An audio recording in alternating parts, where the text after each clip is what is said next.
Həmçinin şeyx sonda olaraq şirkin təqsimatını yenə xatırladaraq bundan mövzunu tamamlayır. Deyir ki, vəkədər ki, şirkül asğar qismən. Bildi ki, böyük şirk iki qismə bölünür. Cəli, aşkar edilən böyük şirklər və xafi, gizli edilən böyük şirklər. Və buna da misalları zikr etdik.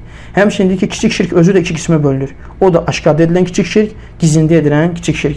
Aşkarda edilən kiçik şirk hansıdır? Misal üçün, bir kimsənin məşi Allah və şeytə, Allah və sən istəməsəydin və yaxud da bir kimsənin Peyğəmbər s.ə.və, Kəbəyə və başqa birisine and içməsi.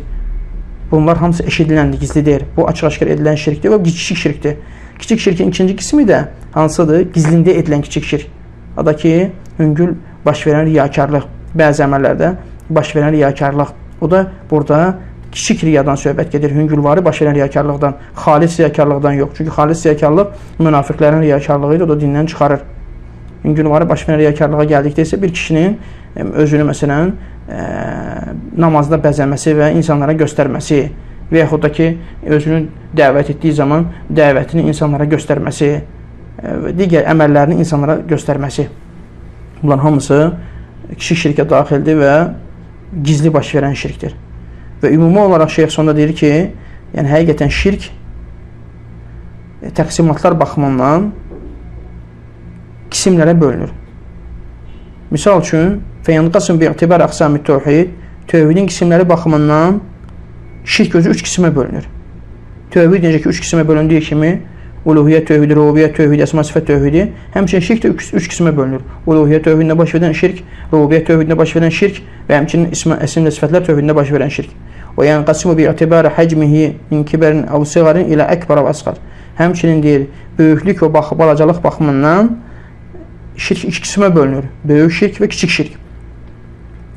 Böyük şirk və kiçik şirk. Və həmçinin də gizlində və aşkarda edilmə baxımından da şirk iki qismə bölünür. O da hansıdır? Cəliyin və xafi. Yəni gizli edilən şirk və aşkarda edilən şirk. Biz də yuxarıda zikr etdik ki, böyük şirk özü iki qismə bölünür. Yəni burada aşkarda edilən böyük şirk, gizlində edilən böyük şirk. Həmçinin kiçik şirk də özü iki qismə bölünür. Aşkarda edilən kiçik şirk və gizlində edilən kiçik şirk. Bunlar barəsində yuxarıda zikr etdik. Və sonda yenə də deyir, şeyxin sözünü bir də təkrar edirəm ki, şirk deyir ki, فَإِنَّ شِرْكَ يَنْقَسُمْ بِلَا تَقْسِيمَاتٍ بِاعْتِبَارَاتٍ. Yəni şirk bəzi qisimlərə bölünür. O da ki, məsələn, tövhid baxımından, tövhidin bölgü qismi baxımından üç qismə bölünür. Necə ki, tövhid üç qismə bölündüyü kimi, həmin əməllərdə şirk baş verdiyinə görə şirk də orada üç qismə bölünür. Rububiyyətdə baş verən şirk, uluhiyyətdə baş verən şirk, əsma sifətdə baş verən şirk. Və həmçinin böyüklük və balacalıq baxımından şirk iki qismə bölünür. Böyük şirk və kiçik şirk. Həmçinin də gizlilik və aşkarlıqda baş vermə baxımından da şirk iki qismə bölünür. Gizlində baş verən şirk, aşkarda baş verən şirk. Allah bilir doğrusunu. Allah subhanahu Allah subhanahu işte faydalanırsın bizi. Allah subhanahu irələdikdən sonra gerilənməkdən və doğru yolda olduqdan sonra azmaqdan qorusun. Allah subhanahu bizi sabit eləsin. Allah subhanahu bizi haqq kimi görüb ona ittiba edən bəndələr eləsin və batıl kimi görüb ondan çəkilən bəndələr eləsin.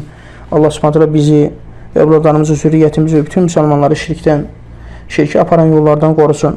Şirkdən və şirk əhlindən qorusun. Allah subhanahu məmləkətimizi şirkdən, küfürdən, bidətdən təmizləsin. Allah subhanahu bizi din üzərində sabit eləsin. Allah subhanahu bizi riyakarlıqdan, ucubdan qorusun. Allah subhanahu bizim danışığımızla əməllərimizi bir etsin. Allah subhanahu bizim gizlimizi də, aşkarımızı da islah eləsin və sorğu-sualsız cənnətə girən bəndələr diləsin. Allah bilir doğrusunu.